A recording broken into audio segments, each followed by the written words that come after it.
During crisis and economic depression, small business owners often struggle with making sales and keeping the loyalty of their people, because if you ain't selling, it's hard to pay the bills. On the Ethical Sales Podcast, you will learn new ways to selling ethically and communicating with your people to create more loyalty and getting out of the rut of stress and frustration. When there is plenty of sales, there should be plenty of profits to keep things flowing smoothly and everybody be happy.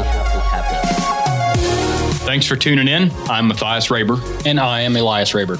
We appreciate you being here today. We appreciate you taking a few minutes to listen in.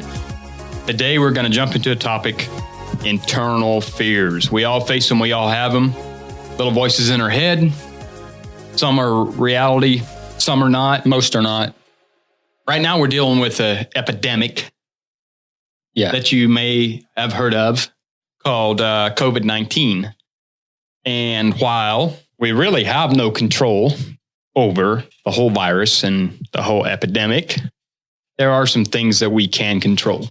Let's jump into that a little bit. What are some things that we can control? What are some things that we can do when we face those fears? Reality, especially when they actually really are something. What are some fears that you've faced? Well, I ran into Bigfoot last year, elk hunting. You did? Well, we saw his tracks, we think. Shazam.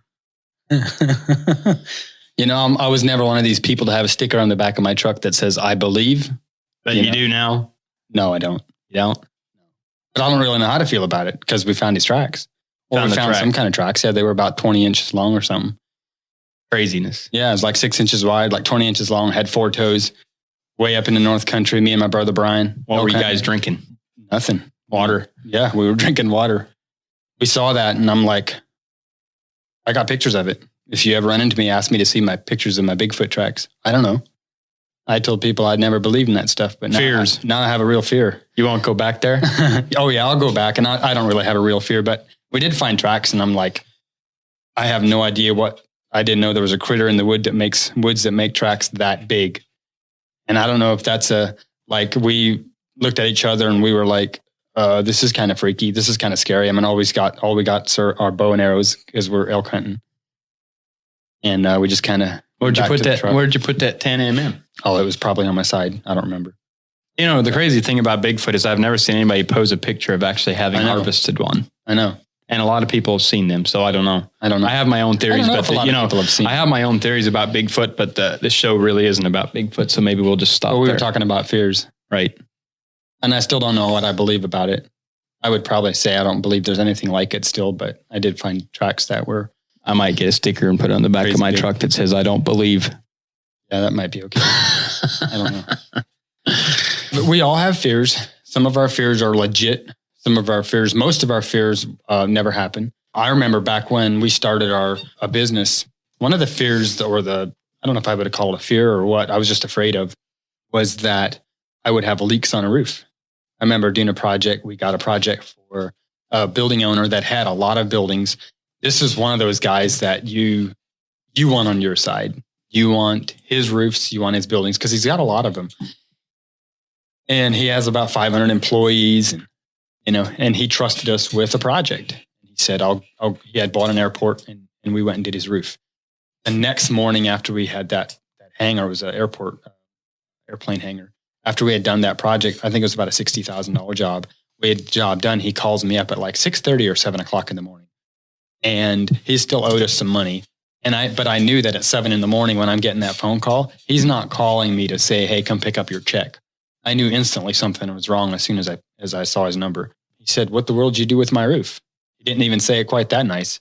I said, well, we should be done with it. He said, I got a couple leaks going on. I thought you were done with it. Instantly, I just knew, man, this guy's never going to give us another roof ever. That's what I thought. And I said, I'm really sorry. I don't know what we did, why it would still be leaking, but I'll be right up. And he was like, dude, he said, there's like a half a dozen places that this roof still leaks. I was really frustrated because I thought we'd done such a good job on it. So that was a liquid applied system over a metal roof. So I go out and I look at where his leaks are at. Right away, I left and went out. It was simple. We had not done our job like we should have done on a couple areas that we should have, for those of you that use our system. You know what I'm talking about with quick caulk, but I should have quick caulked some screws that needed extra bolts. Care. They were actually bolts. Yep. And instead we had just went and sprayed extra coatings on those bolts instead. Well, that hadn't cured when it rained at midnight. The rest of the roof is all cured, but that hadn't completely cured. And so there was like a half a dozen of these that had open coatings. The rain had washed some of the coatings off the top of those bolts, and that's where it was leaking. It was a really simple fix, but I thought in my mind I had completely blown this guy. Like I worked really hard to get his business because I wanted to earn his trust. And now I thought, man, this guy's never going to give me another roof again. I go to his office, which was 10 miles down the road. And I walk into that building and I said, I think I got you all taken care of. And I explained what had happened. And I apologized. I said, I'm really sorry. I said, I know that your time is worth a lot and my time's worth a lot. I said, leaks cost us money, but I'm going to take care of you. And he just looked at me and he said, dude, it's no problem. He said, I didn't expect to have a leak. I'd rather not have a leak. But he said, you showed up. He said, other roofing companies, I have a hard time getting them to show up. He said, when there's a problem. And he said, you guys have great products. But he said, you have exceptional service. And he said, while you're here, would you get up on the roof that I'm under right now and take a look at another section up there for us? And I went up on that roof. I looked at it. I came down. I told him what it's going to cost to take care of that roof. And he cut me another check for like $20,000. He picked his phone right up right there and he called his secretary, whoever wrote the check out for him. And he said, hey, cut him a check for X amount. He said, he's going to come right over and pick it up. And when I left, I realized that what I was so scared of was really nothing to be scared of. It's not that, we're going to make mistakes in our businesses, but it's how you recover on those mistakes. And I had to go through that process to learn that myself. And that fear that I had, that had actually caused me a fair amount of stress because I was worried about making sure everything was always perfect. Really wouldn't have had to be there. I just need to make sure that, Well, that fear that you had actually turned into an opportunity. Yeah, absolutely. And he's still a customer today. Exactly. 10, 12 years later, right. My brother's run a roofing business today and they do roofs for the guy every year. He has roofs all over town.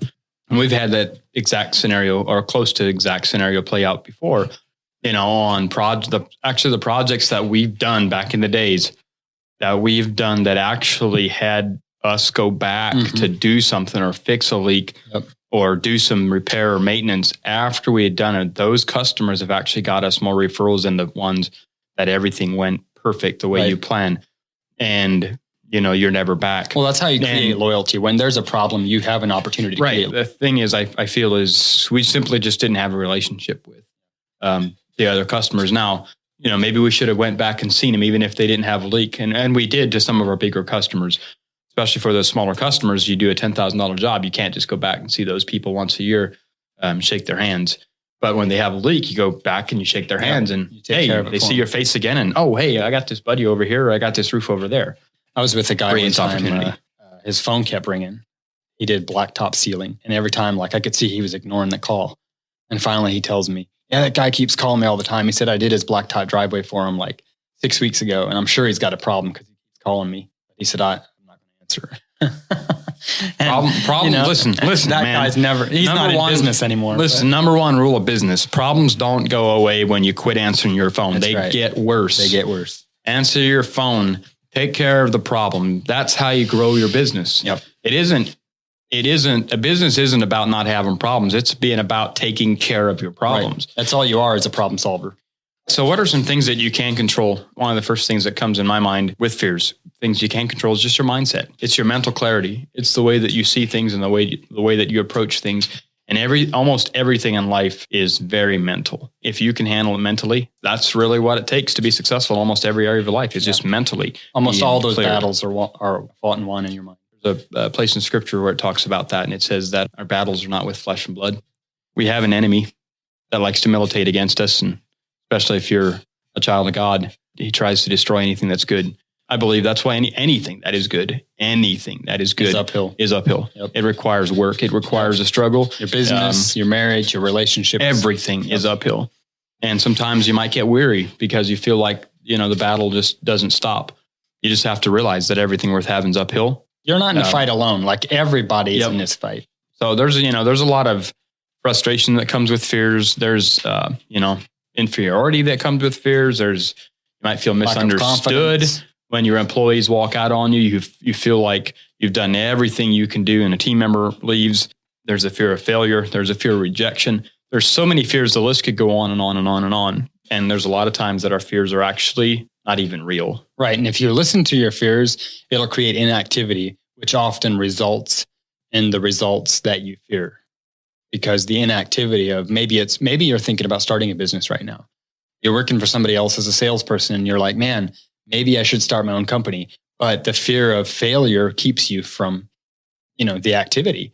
And so that fear keeps you from making wise decisions. Another scripture says that we are not given the spirit of fear, but a spirit of a sound mind. And when we live in fear, we don't make sound decisions. We make them from a different place than a sound mind. And so we have to move past that. We have to move past that fear to faith. The blessings we talked about, that's what happens when you move into faith. Your best life lays on the other side of your fears. That's right. Oftentimes what you fear is what you need to be giving attention. For example, in business, if you fear sales, we're going to jump in this in one of the next episodes. If you fear sales, why?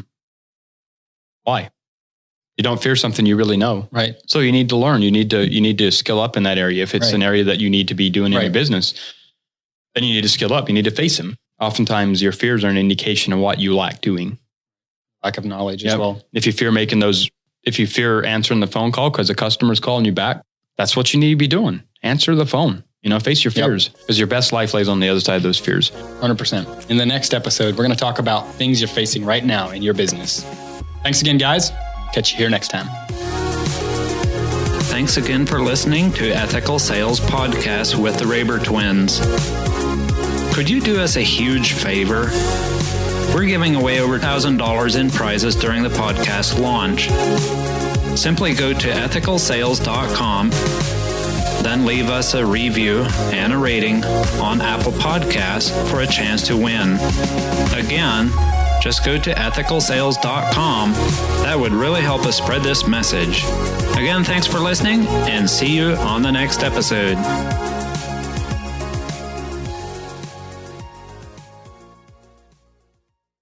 This episode was hosted by the Max Potential Podcast Network. Find more great shows at maxpotential.com.